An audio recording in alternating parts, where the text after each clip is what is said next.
আমাদের বাড়ি কিন্তু আপনাদের যে জায়গায় আসছি জীবনে আগে আসি নাই কখনো। আমাদের বাড়ি হইল গিয়া হবিগঞ্জের সোনারঘাট, এখানে ঢাকা থেকেও লোকজন আইছে। এই গোয়ানঘাট জেলা, এই উপজেলা, আপনাদের এখানে একবারই জীবনে আমি ফুটবল খেলতে আইছিলাম। আমার নাম ব্যারিস্টার সুমন। আমি আপনাদের এখানে বন্যা শোনার পরে সারা বাংলাদেশের ভিডিও করে মানুষকে বলছে আপনারা সাহায্য করেন, আমরা সাহায্য নিয়ে যেতে চাই। সারা পৃথিবী থেকে বাংলাদেশিরা আমার কাছে টাকা পাঠাইছেন। এই টাকা নিয়ে আইসা আমি প্রতিদিন এখন প্রায় 2000 মানুষ করে আমরা ত্রাণ দেওয়ার সহযোগিতা করতেছি। আমরা জানি যে আপনারা ত্রাণ নেওয়ার মতো লোক না, কিন্তু আসলে প্রকৃতি আর সৃষ্টিকর্তা কখন কারে কোন জায়গায় বিপদে ফেলে এটা আমরা কেউ জানি না। আজকে যে বিপদে আপনারা পড়ছেন, এই বিপদে কোনো না কোনো একদিন আমার মাও পড়ছে, হয়তো আমার বোনরাও পড়ছে। আমরা বহু সময় গেছে, এমনও সময় গেছে আমাদের বাড়ির সব আগুনে জ্বলে গেছিল। আমরা নানার বাড়িতে গিয়ে আমার মা বোনরা গেছে, এটা আমি অনুভব করি। আরেকটা জিনিস অনুভব করি, আমি সিলেটি সন্তান, আপনারাও সিলেটের মানুষ। আপনারা এখানে বিপদগ্রস্ত অবস্থায় পড়ছেন, আপনাদের জন্য যত সামান্য কিছু শুকনা খাবার এবং পানি আমরা এখানে নিয়ে আসছি। আপনারা হিসাব দিচ্ছেন 54টা পরিবার এখানে। আপনারা এদিকে কয়টা পরিবার আছে মনে করেন? এখানে কয়টা আছে লিস্টে আছে? আচ্ছা, তাও আমরা দেখে দিব। এই যে আপনারা আমাদেরকে সুযোগ দিচ্ছেন, আমরা এখানে আসছি আপনাদেরকে, আমরা আরো বিভিন্ন আশ্রয়নগুলোতে যাব। আপনাদেরকে যতটুকু পারছি, বেশি কিছু করার সম্ভব না। আমার যদি সক্ষমতা থাকতো তাইলে সব কলসিতে করে এই সব পানি লয়ে গেলাম কেন, কিন্তু এই সব ক্ষমতা নাই। প্রকৃতি শুনেন, আমরা প্রকৃতির সাথে অনেক বিরোধিতা করছি। আমরা জায়গায় জায়গায় আমরা দুর্নীতি করছি, আমরা গর্ত ভরাট করছি।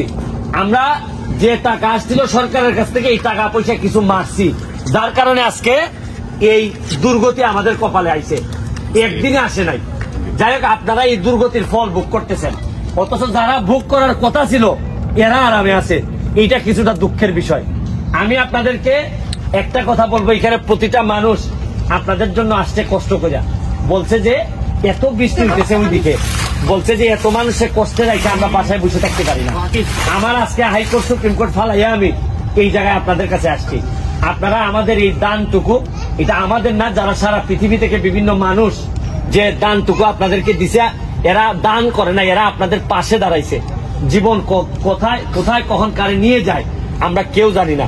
এটা আপনারা রিসিভ করবেন, গ্রহণ করবেন এবং আমাদের জন্য আশীর্বাদ রাখবেন। আপনারা মনে হয় সব হচ্ছে গিয়ে হিন্দু সম্প্রদায়ের। যাই হোক, আমি দেখে খুশি হয়েছি যে আপনাদের জন্য একটা স্কুল অন্তত বরাদ্দ হয়েছে। আরো যে সব জায়গা আছে, এই সব জায়গায় ইনফরমেশন আপনাদের কাছ থেকে নিব। আমরা নৌকা নিয়ে জায়গায় জায়গায়, আমি জানি যে এই সময়ে এক পুতলা কিছু দিলেও আমি বিশ্বাস করি যে আপনাদের কিছু না কিছু কাজে আসবে, অনেক কাজে আসবে। আপনারা আমাদের জন্য আশীর্বাদ রাখবেন, আপনাদের জন্য আশীর্বাদ দিয়ে যাচ্ছি। আর সরকার যথার্থ কাজ করার চেষ্টা করতেছে, মানে আর্মি পর্যন্ত নামাই দিচ্ছেন, আর্মিরা এখন উদ্ধার কাজ চালাইতেছে। এর মানে দুর্নীতি হওয়ার সম্ভাবনা অনেক কম। আপনারা নিশ্চিত থাকতে পারেন, এক সপ্তাহের মধ্যে যদি পানি নেমে যায় আপনারা হয়তো বাড়ি ঘরে যেতে পারবেন। এবং আমি এটাও বিশ্বাস করি, বাড়িতে গেলেই যে আপনারা গিয়ে পাবেন কাদা হয়ে গেছে, অনেক কিছু ভাঙাচুরা পাবেন, এইটাও আপনাদের ঠিক করা লাগবে। এইটার ব্যাপারেও আমি সরকারের দৃষ্টি আকর্ষণ করার জন্য, যারা আপনারা বাড়িঘর ক্ষতিগ্রস্ত হয়েছে তাদেরকে কিভাবে পুনর্বাসন করবে, এইটাও আমরা সরকারের কাছে আমরা দাবি জানাবো। মানে আমরাও বিপদে পড়ি, হবিগঞ্জ থেকে আপনাদের ছেলে মেয়েরা গিয়ে আমাদের ছেলে মেয়েদেরকে উদ্ধার করবে, এই দাবিটুকু মনুষ্যত্বের দাবি নিয়ে আইছি। মানুষ হিসাবে যে মানুষের যে দাবি, এই দাবি নিয়ে আইছি। এখানে ধর্ম, বর্ণ, গোষ্ঠী এগুলা কিচ্ছু আসে যায় না। আপনি মানুষ, আমরাও মানুষ।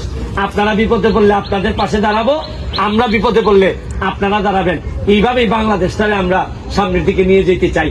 আর বাংলাদেশে যেহেতু জন্মাইছি, পানি হয়তো আসবেই, এই প্রকৃতির মোকাবেলা করেই আমরা সোনার বাংলা বানাইতে চাই।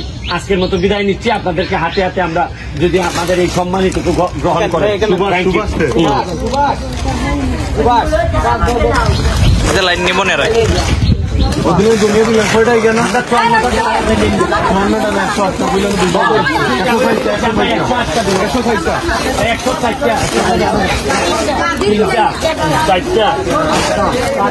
আপনি এই পাশে আসেন ভাই, সমস্যা কি আছে? আমিও দিতে পারতেছি।